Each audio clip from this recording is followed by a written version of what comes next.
আমি কত দূর থেকে আসছো তোমরাও হয়তো শুনলে হয়তো বলবে যে না ছেলেটা আসছে দূর থেকে আসে। প্রায় 3 কিলোমিটার পায়ে হেঁটে এসেছি এই একটু ভিডিও বানানোর জন্য। ট্রেনের ভিডিও, এবার ট্রেন স্টেশন তো সামনাসামনি থাকে না, এবার 3 কিলোমিটার দূরে আমাদের স্টেশন। সেখান থেকে আমি এই ভিডিও বানাবার জন্য এসেছি। আর সাইকেল আমার এখানে নেই, সাইকেল বাইক কিচ্ছু নেই, তাই আমি পায়ে হেঁটে এখান থেকে এসেছি। এসে পরে এই ভিডিও বানাচ্ছি।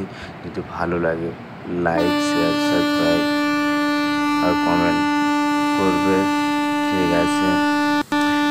দেখো ভালো লাগবে আর এরকম আবার ভিডিও আমার পেতে হলে চ্যানেলটা সাবস্ক্রাইব করে রাখো। খুব ভালো লাগবে তোমাদের জন্য। আর দেখো এইটা হচ্ছে আমাদের স্টেশন। এখানেই আমি যেখানে যাই এখান থেকে আমি চেপে যাই। এটার নাম, স্টেশনটার নাম হচ্ছে শিরজাম স্টেশন। খুবই ছোট কিন্তু ভালো।